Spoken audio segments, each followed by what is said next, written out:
अस्सलाम वालेकुम जी, मैं हूं दानिश अब्बासी और साथ साथ आज के मैच पे आपसे बात करते हैं इंडिया और न्यूजीलैंड के दरमियान जो खेला गया। सबसे पहले यहाँ पर एक बात जो बड़ी क्लियर जो मुझे नज़र आई है वो ये नज़र आई है कि अगर आप बात करते हैं कि जहाँ पर आपके पास ना विराट कोहली हैं, जहाँ रोहित शर्मा है, यानी कि टी20 में अगर आप टॉप 4 की बात करते हैं, वैसे भी दुनिया में देखा जाता है और इंडिया में भी, जहाँ टॉप 4 में से 3 ने रन्स नहीं किए हैं, वहाँ पे टी20 में टीम्स स्ट्रगल करती हैं, इंडिया भी स्ट्रगल करती है और वहाँ पर मैच जो है हारती भी है। तो जब टॉप 4 बैट्समैन में आपके पास विराट कोहली और रोहित शर्मा नहीं है, आप टी20 की टीम बनाने के लिए जा रहे हैं, भाई रोहित रोहित और विराट इनमें से किसी एक का होना इसलिए ज़रूरी है कि आप ओडीआई में भी देख लें कि ये जो है दूसरों को खिलाते भी हैं। मान लिया टी20 बहुत छोटा वर्जन है, लेकिन यहाँ छोटे वर्जन में भी ज़्यादा सीखने के जो है ना आपके पास अपॉर्चुनिटीज़ होती हैं।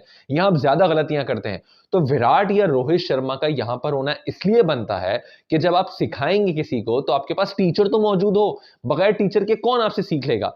तो विराट या रोहित का मेरे हिसाब से यहाँ टॉप 4 में किसी एक का होना बहुत ज़रूरी है, चाहे आप अपनी नई टीम बना रहे हों या आप एक्सपेरिमेंट कर रहे हों आगे टी20 वर्ल्ड कप के लिए। क्योंकि आपके पास जब तक कोई ऐसा सीनियर नहीं होगा, जो आपको ना सिखाए, तो फिर आपका बड़ा मसला हो जाता है और आप यहाँ पर स्ट्रगल करते हैं। फिर ओवरऑल आज जिस तरह से हार्दिक पांड्या की कप्तानी है, मुझे तो समझ में नहीं आई।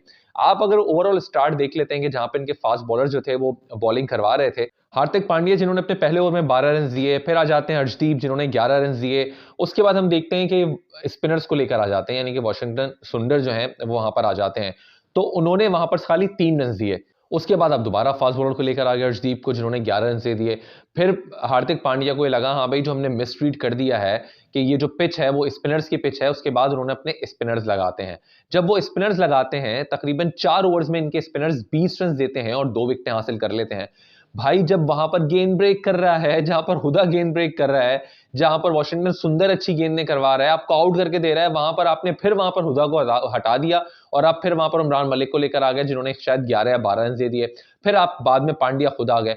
भाई आप किसके लिए ओवर बचा के रख रहे हैं? जब आपके स्पिनर्स यहां पर आउट कर रहे हैं, जब रन्स रोक रहे हैं, तो फिर आप उनको कंटिन्यू करें। जो गलती बहुत सारी टीम्स करती हैं, एशियन टीम्स, वही गलती आप कर रहे हैं। तो यहां पर कप्तानी में मुझे बिल्कुल पैनिक नजर आया हार्दिक पांड्या कि जब आपके स्पिनर्स यहां पर विकेट हासिल कर रहे हैं, तो भाई आपने उनको क्यों यहां पर हटा के फास्ट बॉलर्स को लगा दिया है? फिर ओवरऑल अगर आप, क्योंकि बहुत छोटी मैं यहाँ पे बात कर रहा हूँ, फिर ओवरऑल अगर आप यहाँ पे बात करते हैं इंडिया की बैटिंग के हवाले से, तो इंडिया की बैटिंग जो है वो आज डर कर हारी है। क्योंकि जो स्पिनर्स थे, जिस तरह से न्यूजीलैंड के स्पिनर्स यहाँ पर काम कर रहे थे और जिस तरह गेंद बड़ा बड़ा ब्रेक हो रहा था, वो लग रहा था कि इंडियन जो बैट्समैन है, क्योंकि टॉप ऑर्डर की मैं जो बात कर रहा हूँ, कितने मैचेस हैं, किसी के 2 हैं, ईशान किशन के साथ 24-25 होंगे, फिर आप त्रिपाठी पे आ जाते हैं तो उनके 2 या 3 हैं।